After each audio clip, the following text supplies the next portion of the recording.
block east of this scene, and he's driving eastbound. I'm going right over the top of him, so I'm going to lose him now, but it's the first law enforcement activity I've seen out here. They obviously have thought about this. They anticipated this, they meaning the LAPD. They obviously have plans to deal with it. And as we said before, they've allocated $1 million to overtime in case things like this happen. So they are obviously carrying out a pre-thought-out plan. In the meantime, don't go near this area, South Central Los Angeles at Florence and Normandy, because there is still no police presence there, and a lot of people trying to get through that intersection have been assaulted with rocks and bottles and sticks. So as long as it's an ongoing situation, you best advise to stay clear. Can we, Ann, and help me out here, briefly recap what we've seen? We've seen a liquor store and a gas station continue to be looted. We've Dave, seen, can you go back to the we've intersection? seen rocks and I presume bottles and various things thrown at cars, school buses, RTD buses. Did you see it, Dave? Two people dragged from cars in this intersection. Okay, well, Dave, one go to the right woman and dragged down. from her car and ended up on the street, and then we saw the driver of that truck pulled out of his car and beat up. Now there's another car stopped. All that car just moved into that intersection, and as it did, It is being well, surrounded. you can see what's happening to it right now. Are there people inside that car? The black car, the Yes. second lane, yes. And his Oh, my goodness. Well, it looks like he's, looks like you're getting out of there, all or right. she is going to get out of there if they can.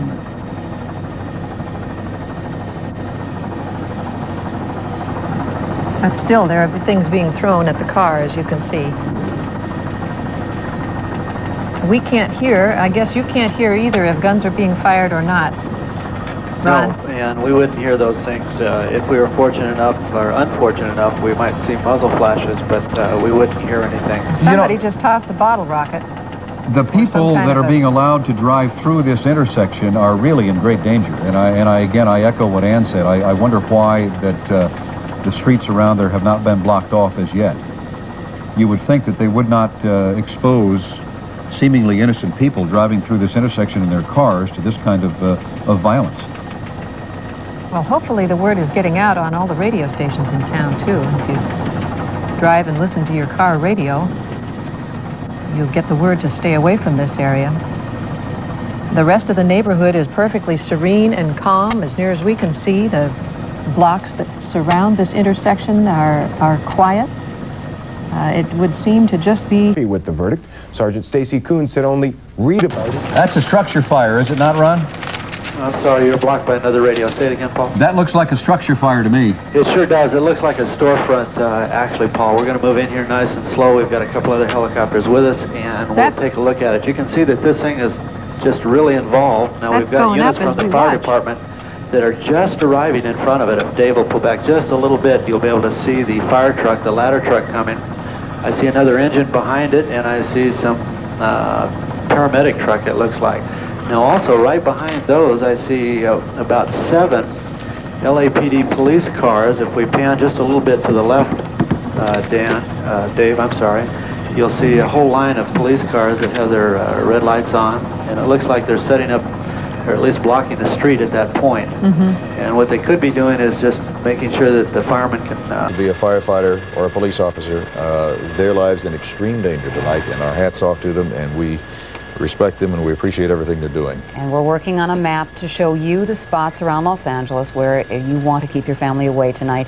If you're going to head out to church, you should know that the First AME Church is packed to the gills, but they're coalescing there to discuss the issues of the day and to share their thoughts and their feelings and their anger, mainly.